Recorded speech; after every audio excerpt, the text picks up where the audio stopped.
This episode of Harvey Brownstone Interviews is brought to you by the Harvey Brownstone Talk Show Blend Coffee, available at hollywoodblends.com. Everyone's saying it's the best coffee they've ever tasted.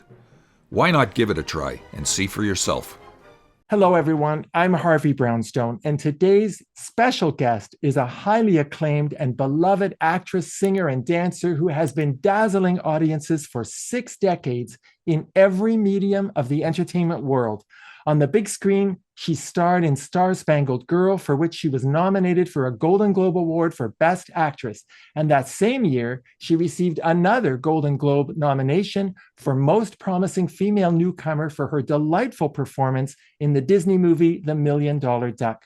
She also appeared in a number of other great movies like The Cat from Outer Space and Never Again. And she was unforgettable as Pinocchio in the wonderful 1976 TV movie Pinocchio, co-starring Danny Kaye and Flip Wilson. And of course, we all remember her stellar performance as Missy Anne Reynolds in the groundbreaking TV miniseries Roots, for which she received an Emmy Award nomination for Outstanding Supporting Actress. She starred in several TV sitcoms, starting with Funny Face, for which she received an Emmy Award nomination for Outstanding Lead Actress in a Comedy Series. She then starred in The Sandy Duncan Show. And then in 1987, she astonished the whole world by achieving something that many people thought was impossible. She took over the lead in Valerie Harper's TV sitcom Valerie after Miss Harper left the show, which was ultimately renamed The Hogan Family, and she actually made the show better and kept it going successfully for a further 4 seasons, which is a truly remarkable accomplishment that no one else in this business could ever have done unless they had the immense popularity and likability of our guest.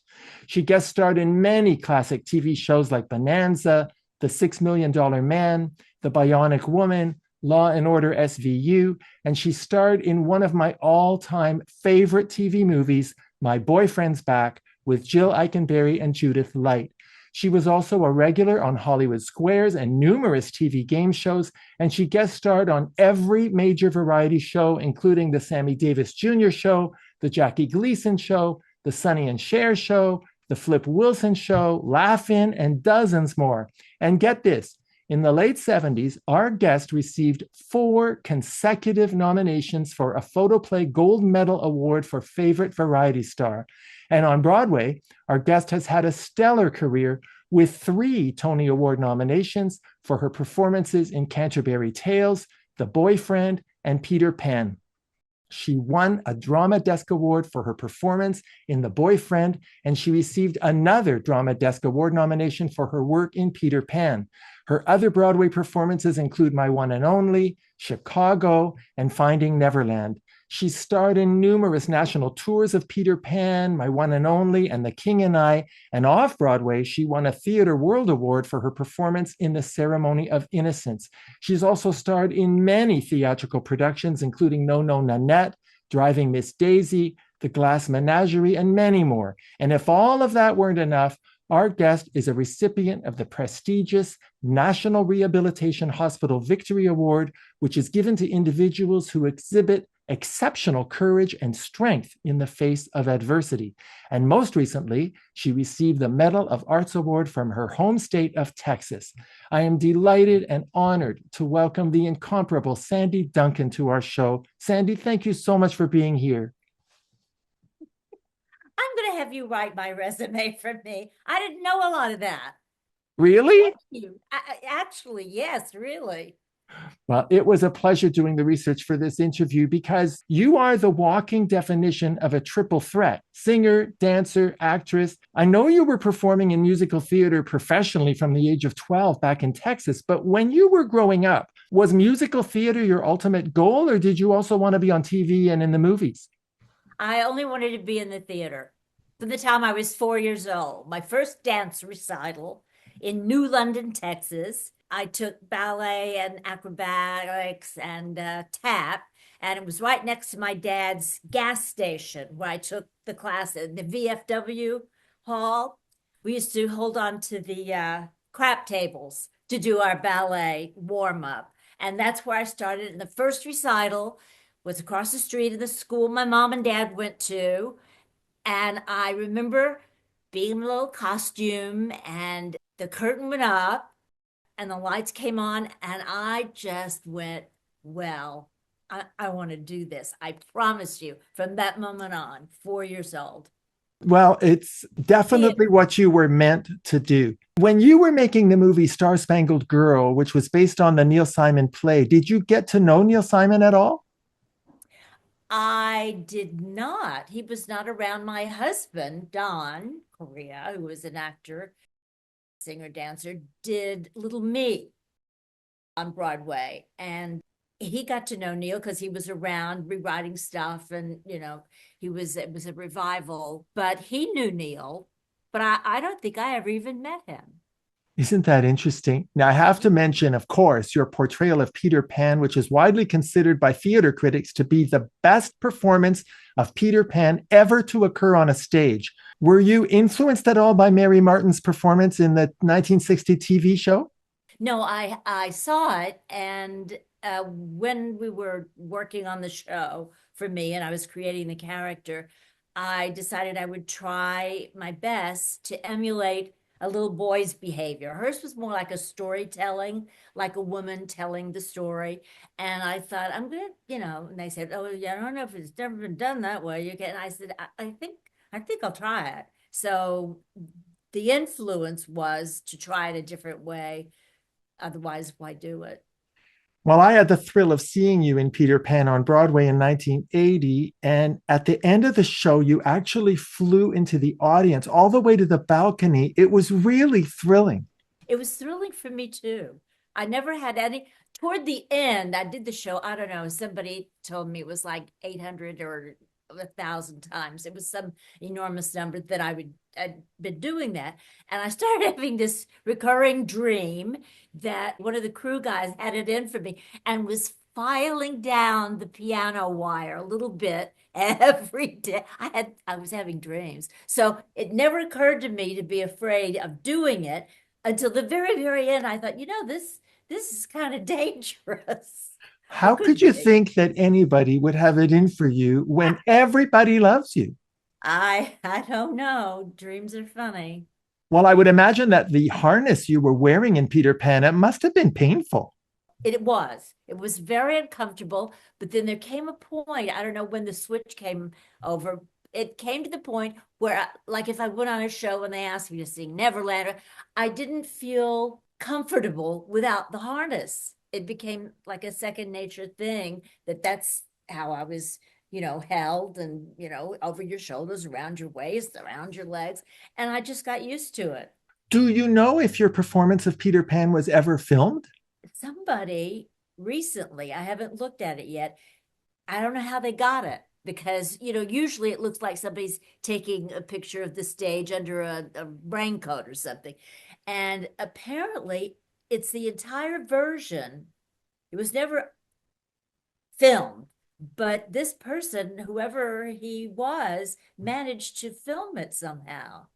That's I don't know amazing. how. Well, I do remember seeing you flying through the air on TV in one of those I Love New York Omnibus. commercials.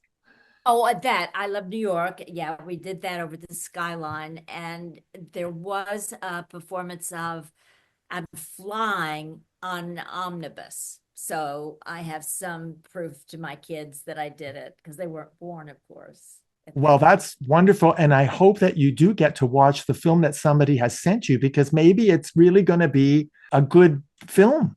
Yeah, I think you're right because my husband watched on his phone when it was sent, and he said it seems like a very clean version of it without any, and the sound is good. I'll let you know. Oh, that'd be great. Well, Sandy, very early in your career, you acquired a kind of pixie, cutesy, sweetheart image, which, in my opinion, was much too restrictive given the breadth and the depth of your talent and your range as an actress. How did you feel about that image? It bothered me. Part of it essentially was the parts that I got early on were that, and they just kept being replicated. And they would even say, I did some commercial for United California Bank, and I was kind of stuttered, and it was so they would say, do the character like kind of stutter a bit. So I was being put into a box that I'd created. Later, after I did a lot of theater, I started doing things that had a little more breadth to them, and I wasn't so confined to that character. Also, my voice, I have a very high pitched voice, and so that relates to people as, perky and feisty, which I am.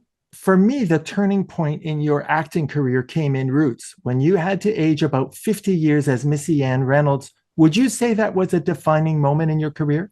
Well, at the very end of the show with prosthetics and stuff, I was playing an 80-year-old. And this year I will be 80. So it was very much a defining moment in my life. Now I go, oh, wow. Except look how much better you look now than you did then. In my prosthetic? Yes. An 80-year-old. And nobody would think you look anywhere near 80. Really? Oh my God, you don't look anywhere near 80. Your first TV sitcom in 1971, Funny Face, had to be discontinued when you had major surgery to remove a tumor behind your eye. And then in the fall of 1972, when you returned to CBS, they changed everything.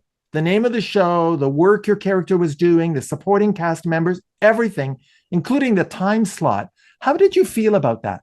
They also made it, the first version that I was in, the Funny Face, was a filmed show. This was done with that audience thing that we did, like the Hogan Family, like most sitcoms. I didn't like it as much. I didn't like the work. I didn't like the changes in the character it wasn't very good. Yeah, I never understood. I mean, I've been a big fan of yours my whole life, and I didn't understand why they didn't go back to Funny Face, which was a formula that we loved. I don't know why either. I can't answer that. You've worked with some major legendary stars over the years, and I want to ask you about some of them, starting with Danny Kaye in Pinocchio. What are your memories of him? I adored him, and he adored me. We formed a friendship that lasted far beyond doing that show. We hung out. Went to his house for dinner a lot. I mean, and he's not the easiest person in the world. I mean, I was warned that, just be prepared, he's not, and he would be terrible to people. He was a tyrant, but we hit it off. So the answer to that is I treasured my time with him. Oh, I'm glad. The chemistry between you on that show was really very memorable. And you've given us a lot of musical performances on television over the years, on talk shows and in variety shows and TV specials. I mentioned some of the shows in my introduction, and I also remember seeing you on the Burt Bacharach special, the Perry Como special, and the Liberace Valentine special. Sandy, when you were a guest star on someone else's show, did you know in advance what they were going to ask you to do? No, those shows in the day, Don did a lot of those as well. As how we met was doing a television special. That was mine, actually. It was Sandy in Disneyland. And that day, the variety shows, literally, you would get a call, and in a week's time, I mean, you'd show up for rehearsal and you would rehearse. And I always had a dance number to learn, as well as just showing up to sing a song. Or it was all done within the week and with very little notice. And they were wonderful, some of those shows, those variety shows, I think. I did a special one week with Bob Hope, Bing Crosby, and Pearl Bailey, just the four of us. It was, I thought, how did I get into this? This is amazing. Well, you have, when you look at your career, you mentioned your TV special, Sandy in Disneyland. There was also the Sandy Duncan special. You've worked with legends like Ernest Borgnine, Gene Kelly, Lauren Green, Michael Jackson, Kenny Loggins, Paul Lynde, so many more. Did you have any input into the material and the guest stars for your own TV specials? No. I never was a producer. If you're a dancer, they assume you don't have a brain. So just tell her what to do. I'm kidding. But no, I never had input about the guests. It was a show that I would be offered, and I would just go and do it. Well, they were wonderful. And I also want to mention, Sandy, one of the very special musical performances you gave on TV, in my opinion, was on December 3rd, 1984. You appeared on The Tonight Show, and Joan Rivers was the guest host, and you sang How Long Has This Been Going On? Do you remember that? Yes, I do. Yes, I do. What a moment that was. I'll never forget it. She was a friend too. I hosted the Tonight Show one night. That was I was out of my league doing it, but he was going to be gone, and they asked if I would come and guest host, and I did, and I didn't enjoy it much. Well, I guess that's why you So never had a talk congratulations show. to you. Well, you're a good interviewer. You know that it's not the easiest thing in the world to do. Especially live. No, but I have to say that that particular show that I mentioned, where you sang How Long Has This Been Going On, was a very special show because in addition to Joan Rivers and you, they had Lucille Ball, Betty White, and Morgan Fairchild as the guests. What a lineup you had. No, I made a list once of famous people that I had worked with or knew, and it was like a list of like 200 names. I don't know what I did with it, but I amazed myself that I had done that much work, because when you're doing the work, you don't, as I said, I love the work. So I loved my career and my life. I took great joy in doing the work and with the people I got to work with. Were you ever starstruck? No, How did you keep I from was, being starstruck when you're with people like Pearl Bailey and Lucille Ball and Bob Hope? my first musical was with the woman. She was in The King. She was playing Mrs. Anna, and I was one of the princesses in The King, and I was my first job when I was 12. And then when I went back to be in the musicals every summer, the stars I worked with, the first one was Ginger Rogers. Saw a standing ovation on stage for the first time, Ginger Rogers, Donald O'Connor, this, because they bring stars in to star in the shows and hire the ensemble locally, like a summer stock company. So I worked with people, I guess maybe that's why I wasn't starstruck, because I had done it since I was a kid with huge stars. It's just amazing. You appeared in so many variety shows back in the day, and we don't have variety shows anymore. Do you miss variety shows? Yes. Yeah.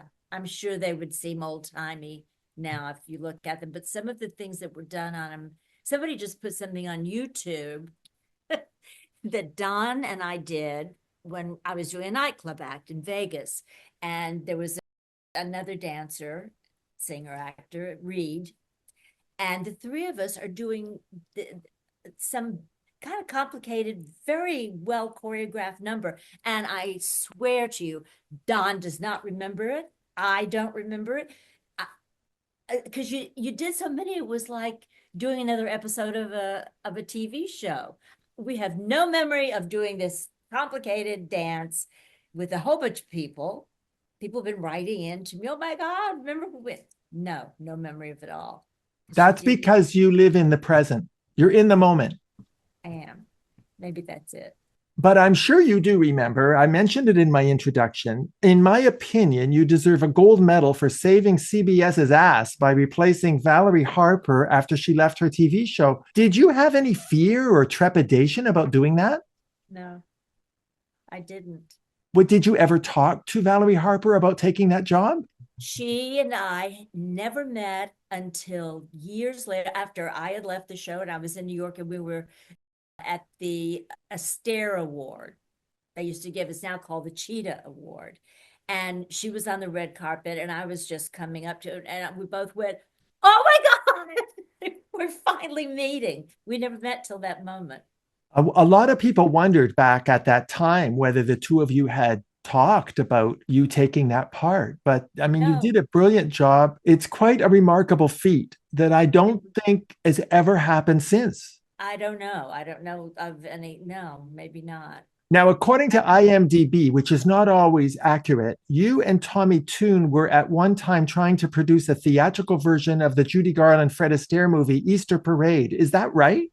That is correct. We, in fact, did workshops over almost a year, I think. We went to Australia and performed the workshop for an audience and came back, did the final. We were set up with a theater a date. Everything was, people were being hired for costume. And suddenly it just went away. We did a performance, a workshop performance in New York.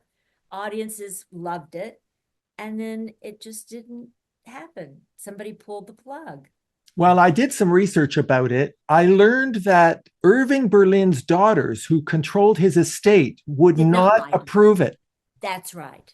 Now that may be that could be the reason right there. Why would they be so short-sighted and so narrow-minded? It would have been a great show. The gentleman who wrote it, Phil Osterman, who assisted Tommy on a lot of things. They've been friends since back in Texas. They did not stick to the form. There was a contemporary sort of feeling about it. I think they wanted it done the way it was done, period. Short-sighted, narrow-minded. Now, I know you have not published a memoir, but in 1973, there was a book written by Rochelle Reed called The Sandy Duncan Story. Did you see that book? My older son, Jeffrey, has it in his home by the guest room bedside. I said, Jeffrey, get that book out of there. Half of it's not true. Oh, really? It's not true, because the cover of the book says it's the moving personal story of America's TV sweetheart whose courage and laughter turned tragedy into triumph. Do you think those words back in 1973 accurately summed up your life? No. Do you have any interest in writing a memoir? I have an interest, not a memoir, no. I have a show in my head that is never going to get done because I'm lazy. I think of it before I go to bed. Sometimes I write things down in, short, but I never realize it because I am lazy. Maybe one day you will. In doing my research for this interview, Sandy, I watched some of your earlier interviews and I was intrigued by something you said to Dick Cavett back in December 1979. You described yourself as a nonconformist. What did you mean by that? Probably just meant I'm contrary. I don't like expectation. So if you're a conformist, you have to kind of go with the flow, and that doesn't interest me. I'm also far more of a depressive person than you would think. I have, But the word nonconformist, I mean, back in the days when you were living in California, you were definitely a big star. Didn't you feel like you were part of the Hollywood inner circle or the upper echelon? no, I feel part of the theatrical community either. And I have friends, obviously, that are in the business. And I wasn't at school. I wasn't on the inner circle. I'm always sort of outside looking into situations rather than being part of them. But do you understand that for those of us who were your fans and who watched everything you did, we thought you were part of the upper echelon? Well, in my mind, I guess I wasn't. Well, when I watched your TV interviews that you gave right after your surgery, which was a life-threatening situation that you went through, you talked about it in a very lighthearted and humorous way, almost as if you were talking about having gotten over the flu. Was that really how you felt about what you went through? Yes, I had to. I think it was a survival technique. In fact, that they sent a psychiatrist round several times. I was in the hospital nearly a month, I think. And he was very interested in my attitude about what I had been going through and had gone through and been ill for a long time, even before the actual tumor was found. They didn't have CAT scans and MRIs. So I was sick while I was filming Funny Face. And he said, I don't understand your process of how you're dealing with this. Do you mind if I talk with you about it? So we did. And I said, it's the way I get through things. You see, I think there's another explanation that I felt on the other side of the TV screen watching you. I think you didn't want us to feel bad. You didn't want us to think it was that serious. You wanted to reassure us all that everything was fine. You were just great. It wasn't such a big deal. We knew it was a big deal, but you just didn't want us to worry about you. That's how it came across. And to also set kind of, because I remember as soon as I was allowed to walk with my the IV thing, I'd get out of bed in the hospital and go visit patients all up and down the floor, because you can influence other people and you can be an example if you're in the spotlight. That's, it's like people that are in our business doing what they do and complain about it all the time. I go, well, they wanted to do this, and it's a wonderful, yes, it's not an easy job all the time, and there's a lot of rejection and blah, blah, blah, blah, blah. But how ungracious not to feel gratitude for having made it and to complain about signing autographs. I've signed millions. I get them at home. I mean, that's part of, if you're a thinking person, you got to know that that's part of the deal. That's part of your job, is to be nice to the public. It's very refreshing to hear you say that, because so many big stars who have appeared on our show have made it clear that becoming famous, they love the work, but the fame part of it was something they didn't anticipate would affect them in such a way. They didn't enjoy being famous, and so they didn't enjoy the contact with the fans. And somehow you remained so grounded. You remained focused on your work. As you've mentioned today, you did not really focus on the accolades and the awards and the nominations. You never felt like you were a big star, even though you really, really are. And you do appreciate, you have enormous gratitude for the career you've had. Yes. Yes. I feel it's not all that common, believe me. Really? Yeah, there's a lot of people that are disillusioned with whatever it was they were trying to achieve. It didn't heal whatever it was they felt they needed to heal. That's the impression I get.